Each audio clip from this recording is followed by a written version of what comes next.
The man called Des nodded, longish black hair falling into his eyes. "Madame Rosner's still in the dressing room," the man in the satyr costume said. "She probably has some smelling salts." He trailed off, nodding in Mae's direction. It was a costume, Mae realised. She could now see that the hooves were attached to tight leather boots and the hairy legs were merely tight-fitting pants. "You weren't going out in your costume, were you, Robin?" Des said, as he led a still-stunned Mae forward. "Course not, Des," the satyr replied shiftily, then followed Mae and Des into what Mae was slowly realising was a theatre. She really shouldn't have run so far in her corset. Her rescuer, Des, was clearly thinking along the same lines. "You must not be from Soldark," he said in his deep baritone.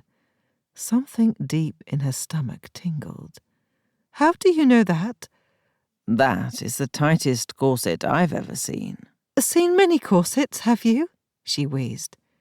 They were walking down the aisle of the Grand Theatre. Small though it was, the architecture was marvellous. She had never seen something so beautiful.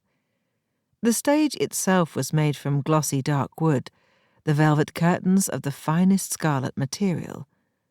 The satyr sauntered ahead of them, clip-clopping into the dark shadows up front. "I have, as a matter of fact," Des said, as they slowly neared the stage. "Fashions of all kinds come through the theatre." He gestured to a black side door she hadn't noticed. She finally got a good look at him, now that they were alone and she wasn't fighting for air. He was much taller than she, with a well-tailored black suit that fit his slender frame perfectly. His handsome face and grey eyes were mostly thrown into shadow from his black locks, which, at their longest, barely brushed his shoulders. A thin black beard caressed his face, darkening his jawlines. He held himself almost in a military fashion as he waited for her to calm herself, with his hands clasped behind his back and his legs straight. She began. What was she even doing here? She should just go back to the shop to revive herself. "I think I'm fine now." "Suit yourself," he said with a slight shrug. "But Madame Rosner's sure to have some smelling salts that might revive your senses, or, at the very least, can point you to a reputable seamstress to fix your dress." She glanced down at the tear that ran from her elbow to her wrist.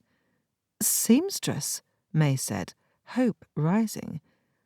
"All right then," she agreed, and let him guide her through the threshold into the blackened hallway.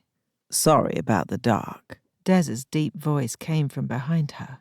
"There's a railing on the right, but your eyes should adjust soon." "Aren't there any lights in here?" she said, shifting Bobbin to the other side so she could find the railing. Bobbin whined a little, and she lightly caressed his fur. "Not a one. Can't have any light bleeding through the side doors when a show is on. I got sick of touring actors accidentally turning on the hallway light, so I took it out." "Oh," she said. "Hold on," he said, lightly touching her shoulder.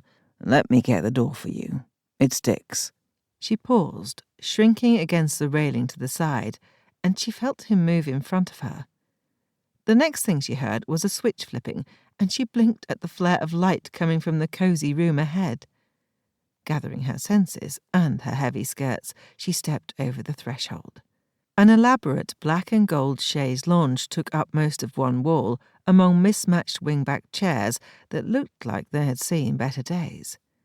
Reading materials were draped across side tables and arms of chairs. It looked like a waiting room of some kind.